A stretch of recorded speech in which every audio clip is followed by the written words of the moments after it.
Hello everybody. One of the issues that we'll be talking about this week is the issue of measurement. And I have to admit, this is a very important topic and one that I find personally interesting, but it also can be a little tedious and dry. And I want to kind of set up what we'll be talking about this week to put it into perspective and hopefully make you realize that this is a bigger issue than what we're just seeing when we look at paper here. And so one of the things that we're facing right now is that we live in the age of what's called big data. And so there's data everywhere around. In fact, we've become a culture that is obsessed with measuring different things. So every time that we use the internet, a bunch of different measurements are being taken about what websites people are visiting or what websites or what people are searching in the search bar.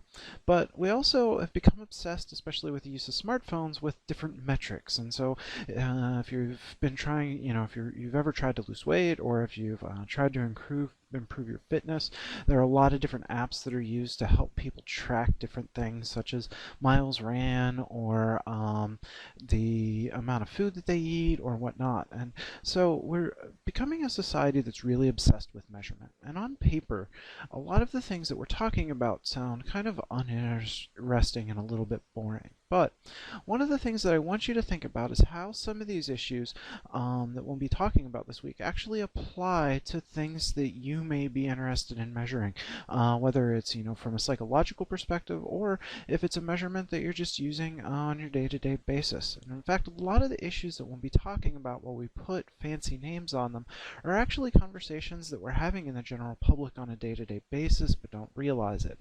So for example, I know one of the things that's been kind of popular lately is the use of these fitness systems, and so the Fitbit and the Nike equivalent. There are numerous ones out there, but one of the things is addressing the question of how accurate are these measurements and what exactly is it that they're measuring. So you get a fitness number for each day from these, but a lot of times it's not clear, well, what does this number reflect? And it's usually measuring things like sleep, but how do you really measure sleep? Or activity level, but how can you accurately measure activity level? How can you differentiate between somebody that's putting in a lot of walking versus somebody that may have a sensor on their arm or hip and they're just moving their arm or hip around quite a bit from day to day? So this is actually kind of one of the issues that we'll be addressing this week. But then the other thing is, we also find ourselves kind of really questioning what it is that we're measuring whenever we do a measurement. And so for those of you that are baseball fans, this seems like a topic that always keeps going on. But it's really hard. One of the things people want to do is really compare players from one generation to the next generation. And so, ways that you may look at that are things like run batted in, or, ERA, or batting averages and whatnot. And so that seems to be a nice number that you can compare from player to player regardless of what generation, and at least in most cases that number has been recorded in some way.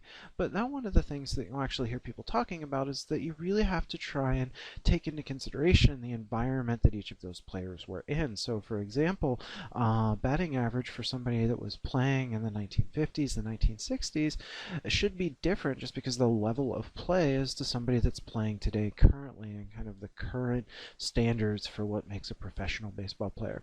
And so, we actually talk a lot about measurement in our day-to-day lives, but what we're really talking about are some of the issues that we'll be talking about this week. So as you're going through, try to deal with all the rough definitions and concepts, but at the same time, kind of to put things into perspective, think about how this may relate to things that we're talking about in the public press. Because a lot of times we're actually talking about measurement issues, in our day-to-day lives too. So they definitely apply there. Good luck with good luck this week as you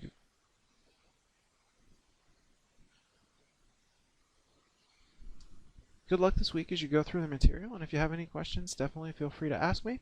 And also check out some of the other videos related to the course content this week. Bye, guys.